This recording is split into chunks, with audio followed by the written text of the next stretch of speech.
Glória a Deus, aleluia. A paz do Senhor Jesus, irmãos, está começando mais um programa Palavra Viva, com a pregação e a leitura da Palavra de Deus. Eu sou o evangelista Milvio e o nosso programa, irmãos, ele tem o propósito de ler e pregar a Bíblia Sagrada, sem placa, sem denominação, sem CNPJ, amém? Somente para a gente fazer a vontade de Deus, amém? Foi um propósito que Deus pôs no nosso coração aí, já fizemos dezenas e dezenas de pregações aí no YouTube. Está lá, Rádio Palavra Viva, /Milvio, o meu nome. Você vai achar muitas pregações lá da Palavra de Deus. Amém? Que Deus possa falar com você. Vamos apresentar a Deus agora a palavra que será lida nessa manhã e que será pregada. Senhor Deus, eu apresento diante do Senhor a tua palavra, que é a unção do Senhor, a direção do teu Espírito Santo. Que o Senhor Jesus comande essa pregação para a honra e glória dele. A honra e glória do Senhor Jesus. Que as almas se convirtam a ti. Que as pessoas tenham libertação, cura e salvação com a tua palavra. Em nome do Senhor Jesus. Amém. A leitura de hoje está em João, no capítulo 12. O Evangelho de João, capítulo 12. Que diz assim. Foi, pois, Jesus, 6 dias antes da Páscoa, a Betânia, onde estava Lázaro, o que falecera, e a quem ressuscitara dentre os mortos. Então Jesus foi para Betânia 6 dias antes da Páscoa, aonde estava ali Lázaro, que ele tinha ressuscitado dos mortos. Jesus chegou, ele tinha 4 dias que tinha morrido, e Jesus o ressuscitou. Fizeram-lhe, pois, ali uma ceia. Fizeram para o Senhor Jesus ali uma ceia. E Marta servia. E Lázaro era um dos que estavam à mesa com ele. Então estava ali Lázaro, que tinha morrido há 4 dias, que Jesus ressuscitou, aonde Marta falou, já fede, já cheira mal, Senhor. E Jesus falou, tira a pedra. Tirou a pedra da incredulidade, Jesus mandou que ele saísse para fora. E estavam à mesa com ele, Lázaro e Marta.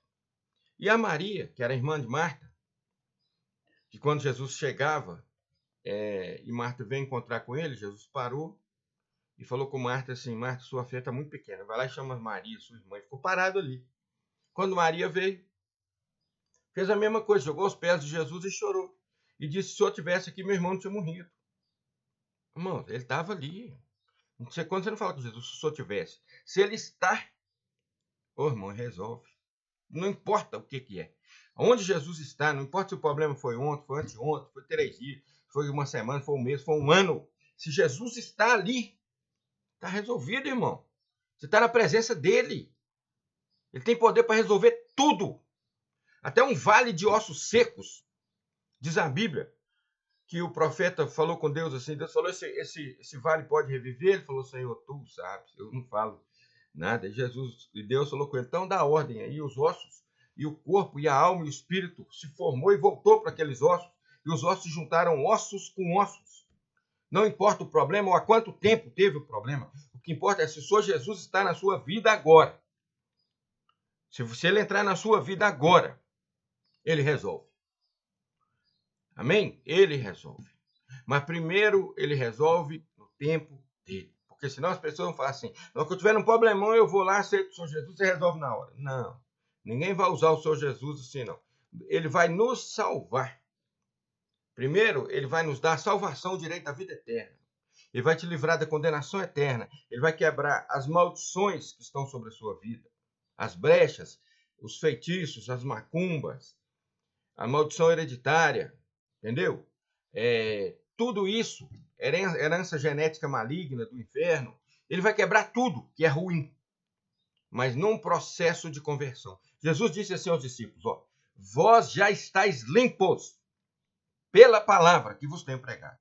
A sua limpeza, a sua cura, a sua libertação, a resolução ali, vai resolver o seu problema. Não é mágica que faz assim e resolve, não. É num processo de busca, de entrega, de renúncia da sua parte para com o Senhor Jesus.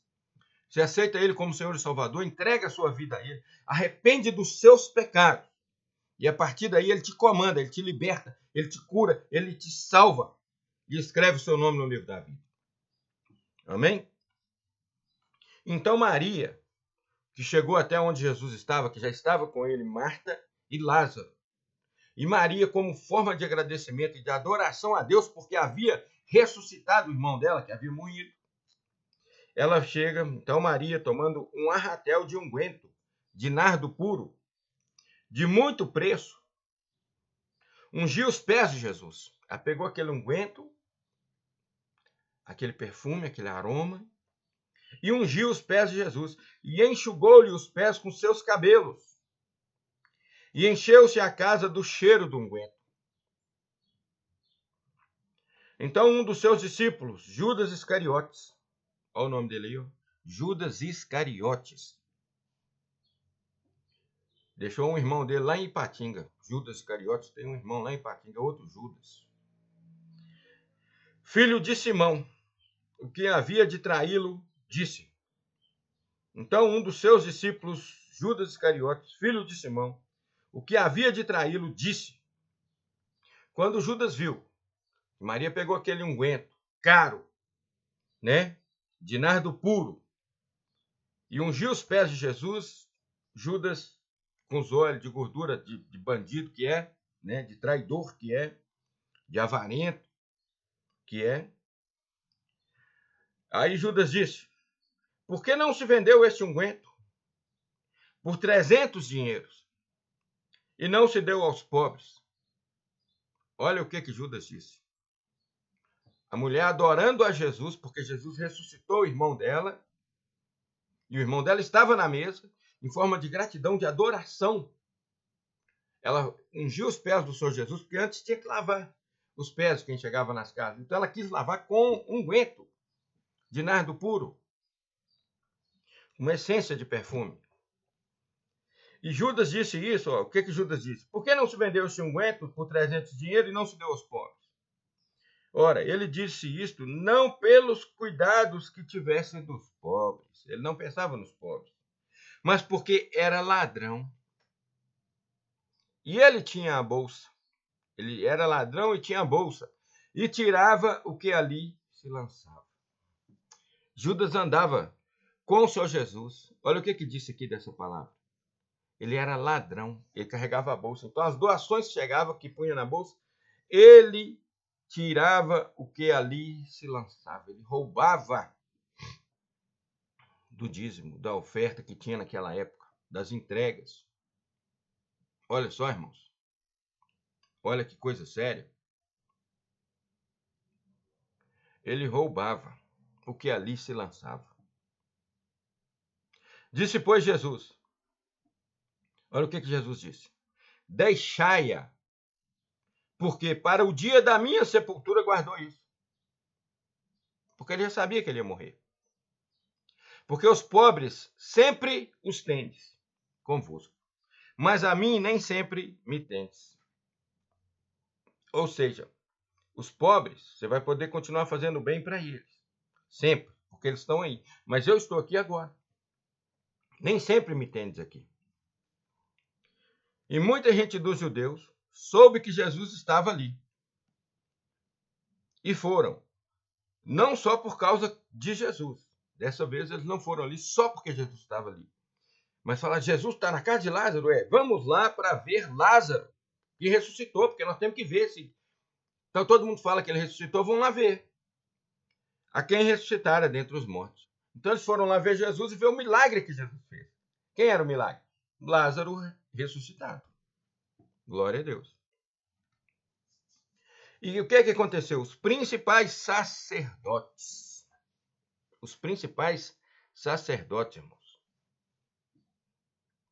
tomaram deliberação para matar também a Lázaro. Eles já queriam matar a Jesus. E agora quiseram também matar Lázaro. Por quê? Porque muitos dos judeus, por causa de Lázaro, iam e criam em Jesus. Oh, irmãos, olha que palavra maravilhosa. O que está acontecendo hoje, irmãos? Vamos falar um pouquinho aqui de... Essa história aqui não é muito de Judas, não, mas ele entrou nela aqui. Então vamos falar de Judas. Ele disse isto. O que ele disse, Judas? Quando Maria ungiu o pé do Senhor Jesus. Ele disse, por que não se vendeu esse unguento por 300 dinheiros? E não se deu aos pobres, porque se fosse pegar 300 dinheiro, ia pôr na bolsa dele e ele que ia distribuir aos pobres. Então, olha o que ele fazia. E ele disse isso não pelo cuidado que tivesse dos pobres, mas porque era ladrão e tinha a bolsa e tirava o que ali se lançava. Então, meu irmão, a palavra agora vai para você, pastor, que tira do dinheiro da bolsa que ali se lança. Você acha que você é o reino de Deus, ou que você é Deus, ou que você como é que fala? A igreja, que pode receber o dízimo e gastou com você, gastou com Deus. Toma cuidado, meu irmão. Toma cuidado com o dinheiro que você tira da bolsa, pastor. Pastor, presta atenção no que eu vou te falar, meu irmão. Presta atenção. Se você dirige um culto terça-feira, um culto na quinta, estudo bíblico de manhã no domingo e culto à noite no domingo, 4 dias por semana você está na igreja, nesses 4 dias. E tem um salário acima de 5, 6 salários mínimos, aí você ganha 20 mil, 30 mil, 40 mil. Você está fazendo igual Judas Iscariotes. Tá bom? Você está fazendo igual Judas Iscariotes. Você está metendo a mão na bolsa. Está roubando o que não é seu. Você vai pagar um preço. Você apostar toda a sua fé. Tá bom? Fala assim, porque nós vamos comer o melhor dessa terra. É mesmo? É. Porque nós somos filhos de Deus. Herdamos a promessa de Abraão. Beleza. Deixa eu te falar qual promessa de Abraão que nós herdamos, ou infeliz.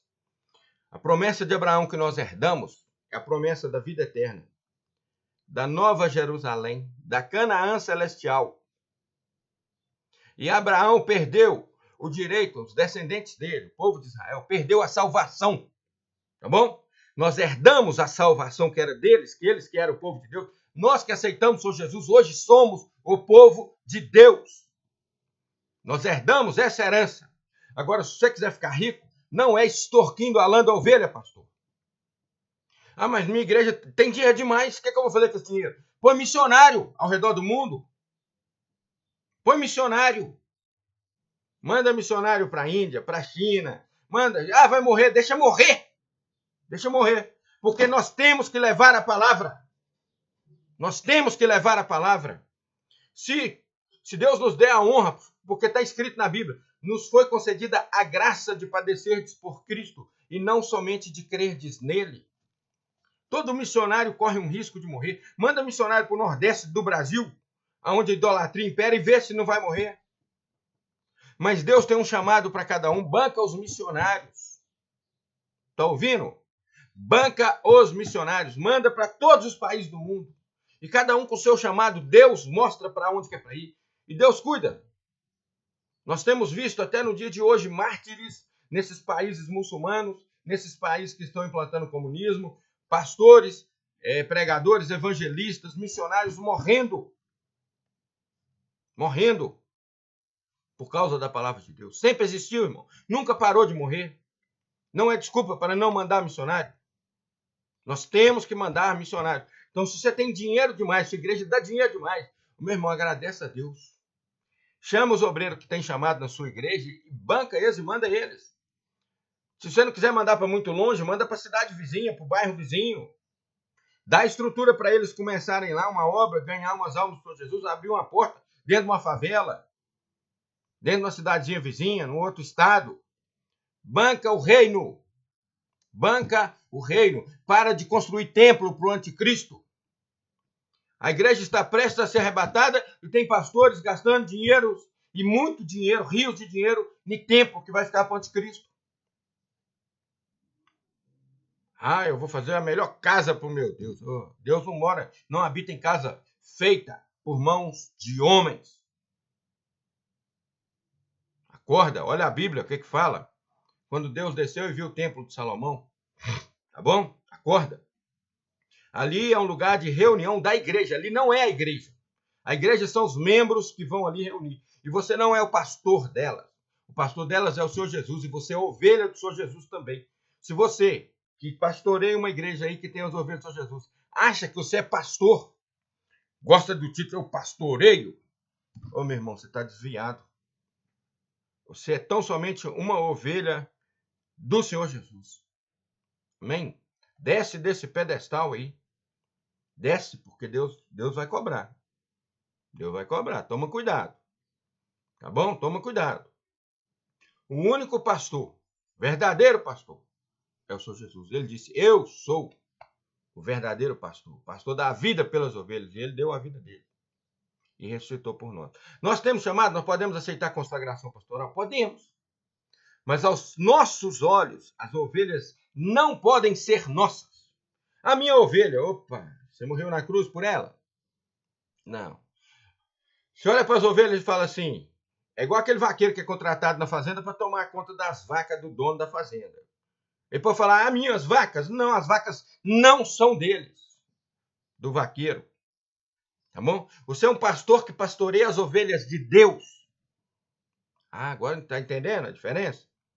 Está entendendo? E cuidado para você não extorquir essas lãs dessas ovelhas. Por quê? Se você meter a mão na bolsa e pegar dinheiro, falar, não, está gastando comigo, está gastando com a igreja. Eu vi um pastor pegar um dinheiro de um dízimo inteiro, que deu quase R$2.000, pagar coisas particulares dele e falar, não, mas eu sou igreja, eu sou pastor. O que eu gasto comigo, estou gastando com a igreja. Eu falei, sério? Meu Deus, misericórdia. Toma cuidado. Toma cuidado. Louco. Uma das coisas que o diabo faz para deixar o pastor encrencado, encher a igreja dele de membro para ele começar a pegar o dinheiro que não é dele. Quando ele entra na zona de conforto, dorme até 10 horas da manhã, 9 horas da manhã, que não faz nada, em vez de acordar 7 horas da manhã e pregar com a Bíblia, porque se você é um pastor e é remunerado, você é empregado, tá bom? Você é empregado. Então pega a sua Bíblia e vive da palavra. Acorda de manhã e vai pregar. Sai depois do almoço, vai pregar. Tá no dia que não tem culto, vai para a rua à noite, ganhar alma para o Senhor Jesus, visitar. Tá bom? Vai orar na casa das pessoas e pregar a palavra de Deus.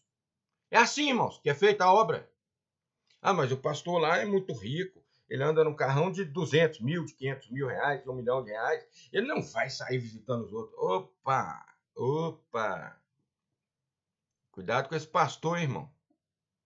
Cuidado com esse pastor. Nada obsta que um pastor tenha um carro de R$1 milhão. Nada obsta. Desde que ele tenha uma empresa, que dos frutos dessa empresa, ele cresceu. Entendeu?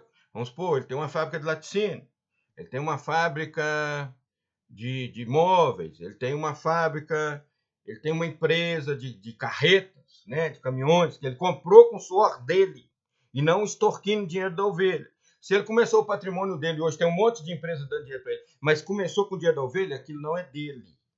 Tá bom? Não é dele. Mas não te cabe julgar isso. Se ele ganha o dinheiro da empresa dele, é ele com Deus. Ele pode ter o que ele quiser. O que ele não pode é extorquir a lã da ovelha e meter a mão na bolsa, porque senão ele vai virar igual Judas aqui, ó. Porque era ladrão e tinha bolsa, e tirava o que ali se lançava. Ah, mas o pastor não pode tirar o que se lança ali? Pode. Para subsistência, para sobreviver. Ah, mas nós temos que comer o melhor dessa terra. Então tá bom, temos que ter os melhores. Nós temos que ter a prosperidade. Ah, é. Só Jesus teve prosperidade, irmão, porque o Jesus que eu sigo, ele entrou em Jerusalém montado num jumentinho.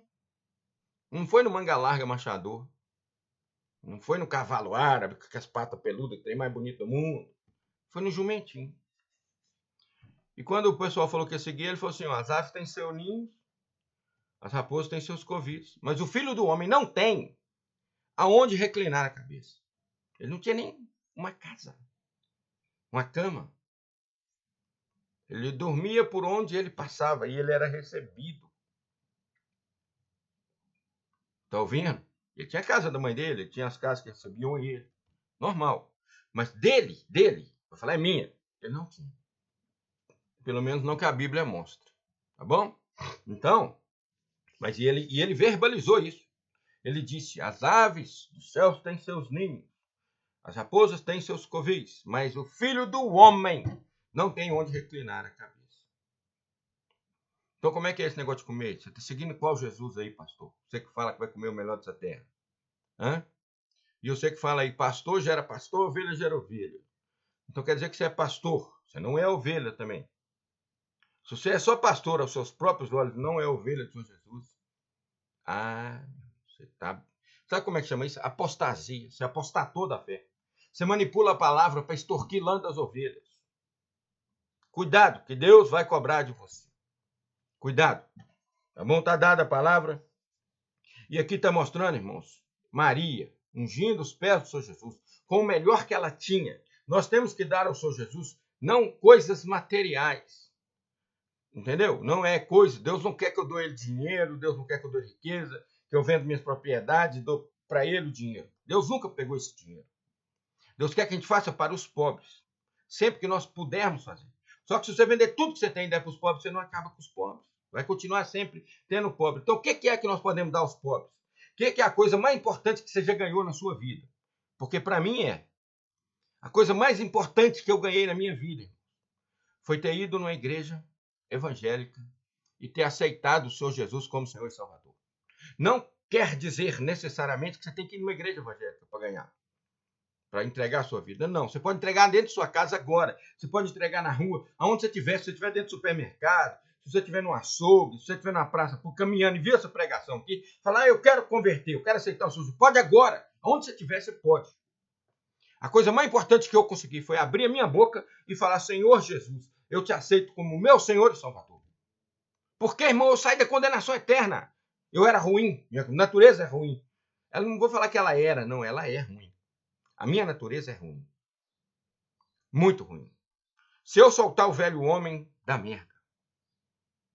Mas eu seguro o velho homem pela palavra. Amém? Porque o Senhor Jesus me deu o direito de vida eterna e eu não vou perder a minha vida eterna para agradar o velho homem que habitava em mim, que tenta habitar toda hora e voltar. Eu não vou. Não vou agradar a ele. Eu vou resistir a ele.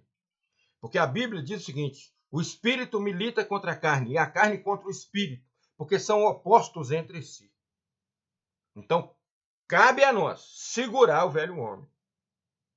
Os impulsos, os desejos, a maldade que habita em nós. Cabe a nós. Paulo diz o seguinte, ó, o bem que eu quero eu não faço. O mal que eu não quero, esse eu faço. Ó, portanto, querer o bem está em mim, mas não o fazer. Então, o mal na nossa carne. Estou falando de demônio, não, irmão. Os desejos da carne. Os impulsos da carne, a maldade da carne. Então, cabe a nós segurar e fazer o bem. Por quê? O bem que eu quero eu não faço. Portanto, querer o bem está em mim, mas não fazer. Então, para fazer o bem, quem é que nos dá força de fazer o bem? O nosso Deus. O Senhor Jesus que habita em nós e o Espírito Santo de Deus que habita em nós. É Ele que nos tira de fazer o mal e nos deixa fazer o bem. Amém? Então, eu vou te ensinar agora, aonde você estiver, a coisa mais importante que você vai receber nessa terra. Você vai de tudo, de qualquer coisa que se compara, é o direito da vida eterna e sair da condenação eterna. Então arrependa-te dos teus pecados, para o que você está fazendo, olha para mim, vem cá, fica na frente aí, olha, fica parado e repete o que eu vou falar, para você sair da condenação eterna e ir para a vida eterna. É o primeiro passo, tem outros passos a serem dados, mas o primeiro e o mais importante é esse. Então, repete aí comigo. Repete. Senhor Jesus, eu te aceito como meu Senhor e Salvador. Senhor Jesus, perdoa os meus pecados. Senhor Jesus, entra no meu coração e faz morada em mim. Senhor Jesus, que o teu Espírito Santo habite em mim, no meu coração e na minha mente, guarde em mim a tua palavra, para eu não pecar contra ti. Senhor Jesus, escreve o meu nome no livro da vida. Senhor Jesus, que o anjo do Senhor acampe ao meu redor e me livre de todo mal. E Senhor Deus, me recebe agora como teu servo, como teu filho, porque eu aceitei. Eu me converti ao Senhor Jesus agora como Senhor e Salvador da minha vida. Amém. A paz do Senhor Jesus, meu irmão. Essa é a atitude mais nobre que você já teve na sua vida. Que Deus abençoe você agora. Que Deus quebre sobre a sua vida toda maldição hereditária. Que Deus quebre sobre a tua vida todo laço armado do diabo para tirar a sua vida. Que Deus tire de você agora toda enfermidade, toda doença, toda enfermidade espiritual, toda doença da alma, toda doença da mente, do psicológico, da depressão, da tristeza, do suicídio, sai de você agora. Em nome do Senhor Jesus. Recebe a cura, meu irmão. O Senhor Jesus e o Espírito Santo de Deus habitam em você agora. E essa palavra que você ouviu agora ecoa dentro do seu corpo e da sua mente. É a palavra viva que habita em você. Que Deus te abençoe, que Deus abençoe a cada um que está ouvindo essa pregação. Meu irmão, você que está ouvindo aí, que é um servo de Deus, que Deus te abençoe tremendamente. Que você seja luz do mundo e sal da terra, pregador e ganhador de almas para o Senhor Jesus. Que você possa cada vez mais fazer a vontade de Deus e agradar a Deus. O que é que você já fez hoje, meu irmão, para agradar a Deus? Direto para Ele. Falar do Filho dele é o mais importante. Levar o Senhor Jesus àqueles que estão cativos e oprimidos. O jejum de Isaías. O jejum que agrada a Deus. Pergunta aí. Pergunta no Google. Qual é o jejum que agrada a Deus? O jejum de Isaías. Vai lá. Está lá em Isaías. Salvo engano, lá no capítulo 60. Tá bom? Que Deus te abençoe. Deus abençoe a todos. Senhor, esta é a tua palavra pregada hoje. Que todas as pessoas venham a conhecer o Senhor. Que o Senhor venha salvar todos aqueles que têm o coração quebrantado e que reconhecem o Senhor Jesus como Filho do Senhor. E que entreguem a vida ao Senhor Jesus. Abençoe a todos. Em nome do Senhor Jesus, nós agradecemos pela tua palavra no dia de hoje. Amém? Que o amor de Deus, a graça do nosso Senhor e Salvador Jesus Cristo, a comunhão e consolação do Espírito Santo de Deus, seja com todo o povo de Deus, desde agora para todos sempre. Amém. Paz do Senhor Jesus, fiquem com Deus.